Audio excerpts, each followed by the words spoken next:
پاکستانیوں رفتار dot com کی عمران خان کے خلاف ڈاکومنٹری چند ضروری حقائق۔ حال ہی میں بڑے صاحبان کے پروجیکٹ رفتار ڈاٹ کام نے عمران خان کے خلاف تقریباً 58 منٹ کی ایک ڈاکومنٹری جاری کی ہے۔ اس میں پرانی ویڈیوز اور آرکائیول فوٹیجز کو اس انداز میں جوڑا گیا ہے کہ یہ ثابت کیا جا سکے کہ عمران خان دراصل اسٹیبلشمنٹ کا ایک پروجیکٹ تھے۔ ویسے تو ایسی پروپیگنڈا ویڈیوز سے زیادہ فرق نہیں پڑتا، مگر ریکارڈ کی درستگی کے لیے کچھ باتیں واضح کرنا ضروری ہیں۔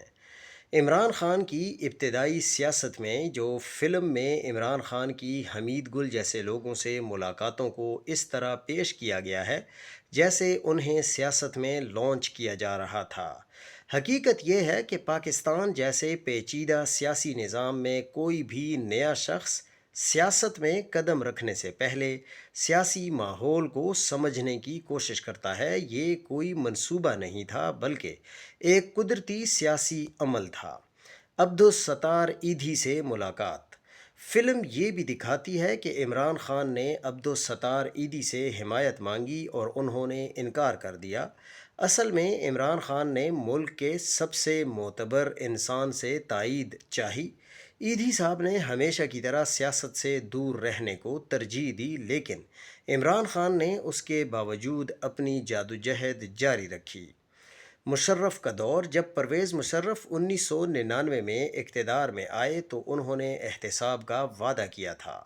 عمران خان نے صرف اسی وعدے کی حمایت کی، لیکن جب بعد میں مشرف نے مسلم لیگ نون مسلم لیگ کاف مسلم لیگ نون کو توڑ کر بنائی اور وہی پرانا سیاسی نظام ساتھ ملا لیا اور احتساب کے نعرے سے ہٹ گیا تو عمران خان نے رستہ الگ کر لیا۔ اس کے بعد تقریباً 15 سال عمران خان مسلسل انتخابات ہارتے رہے، چھوٹی ریلیاں کرتے اور اکثر لوگ انہیں سنجیدہ سیاستدان نہیں سمجھتے تھے۔ مشرف تو خود تضحیک آمیز تانگا پارٹی کہتا تھا۔ اگر وہ واقعی کسی پروجیکٹ کا حصہ ہوتے تو اتنے سال تنہا جدوجہد نہ کرنی پڑتی۔ عمران خان کا سیاسی بیانیہ۔ فلم دعویٰ کرتی ہے کہ عمران خان کا بیانیہ اسٹیبلشمنٹ نے بنایا تھا۔ کرپشن کے خلاف آواز، قومی خود مختاری اور حکمران طبقے کا احتساب۔ مگر حقیقت یہ ہے کہ عمران خان 1996 سے یہی باتیں کر رہے تھے جب ان کی قومی اسمبلی میں صرف ایک نشست تھی اور کوئی ادارہ ان کے ساتھ نہیں تھا۔ مینار پاکستان جلسہ اکتوبر 2011۔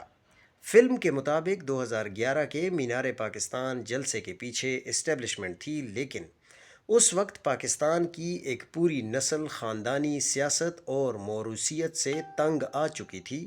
لوگ اس لیے آئے کیونکہ عمران خان 15 سال سے مسلسل ایک ہی بات کر رہے تھے اور عوام جو کئی سالوں سے ان کو اگنور کرتی آ رہی تھی، نئی نسل کے جوان ہوتے ہی وہ گھروں سے نکل آئے اور اس طرح عوامی پذیرائی حاصل ہوئی۔ جلسے کا سٹیج کوئی بھی بنا سکتا ہے، مگر لاکھوں لوگوں کا جذبہ کسی کے حکم سے پیدا نہیں کیا جا سکتا، اور پھر تاریخ نے دیکھا کہ عمران خان نے جلسوں کا انداز ہی بدل دیا۔ 2013 کے انتخابات اور دھرنا۔ سال 2013 کے انتخابات میں پی ٹی آئی تیسرے نمبر پر آئی اور عمران خان نے دھاندلی کے الزامات لگائے۔ بعد میں کچھ حلقوں میں بے ضابطگیوں کے شواہد بھی سامنے آئے، خاص طور پر NA 122 میں۔ اسی بنیاد پر عمران خان نے 126 دن کا دھرنا دیا اور صرف ایک مطالبہ کیا۔ 2013 کے انتخابات کا فورینزک آڈٹ۔ عمران خان بار بار یہی بات کرتے رہے کہ ان انتخابات کا فورینزک آڈٹ کیا جائے، کیونکہ عمران خان کو NA 122 میں جس شخص نے شکست دی تھی اس کا نام ایاز صادق تھا، جو کہ کسی بھی طریقے سے عمران خان سے جیت نہیں سکتا تھا۔ لیکن اگر سب کچھ درست تھا تو پھر آڈٹ سے انکار کیوں کیا گیا؟ اور اگر فوج کی یہی مرضی تھی تو پھر دھرنا کیوں دیا گیا؟ معاملہ صاف ہے کہ اسٹیبلشمنٹ نے انتخابات میں دھاندلی کروا کر عمران خان کو ہروایا اور عمران خان نے اس کے خلاف دھرنا دیا۔ Panama papers 2016۔ 2016 میں پاناما پیپرز سامنے آئے اور دنیا کے 109 ممالک میں تحقیقات شروع ہوئیں۔ پاکستان میں عمران خان وہ واحد سیاستدان تھے جو یہ معاملہ سپریم کورٹ لے کر گئے۔ آخر کار عدالت نے نواز شریف کو نااہل قرار دیا۔ اب حقیقت تو یہ ہے کہ کوئی یہ جو مقامی منصوبہ نہیں تھا بلکہ ایک عالمی سطح پر ہونے والی لیک تھی، جیسے بعد میں وکی لیکس اور دبئی لیکس اور اب ایپسٹین لیکس ہوئی تھیں۔ ان کا بھلا لوکل اسٹیبلشمنٹ سے کیا تعلق ہے؟ ان کی اتنی اوقات ہی نہیں کہ وہ اتنی بڑی لیکس کا حصہ بن سکیں۔ پاناما لیکس کا عمران خان نے فائدہ اٹھایا اور نواز شریف کو گھر بھیجا۔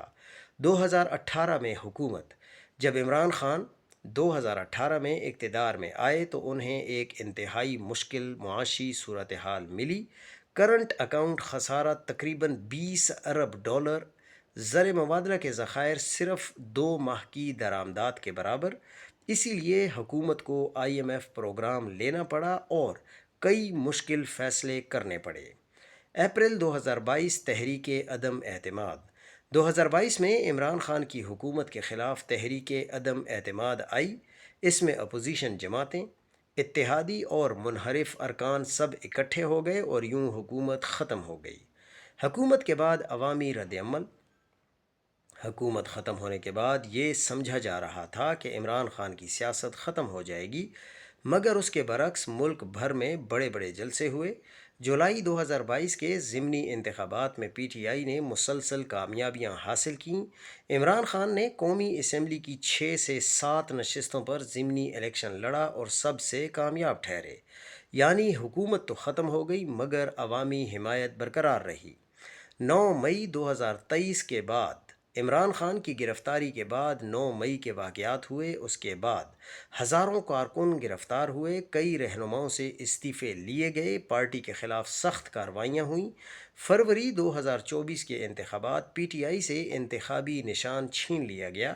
پارٹی کا نام بیلٹ پیپر پر نہیں تھا اور میڈیا کوریج بھی محدود تھی۔ شدید جبر کیا گیا، الیکشن کمپین کرنے ہی نہیں دی گئی۔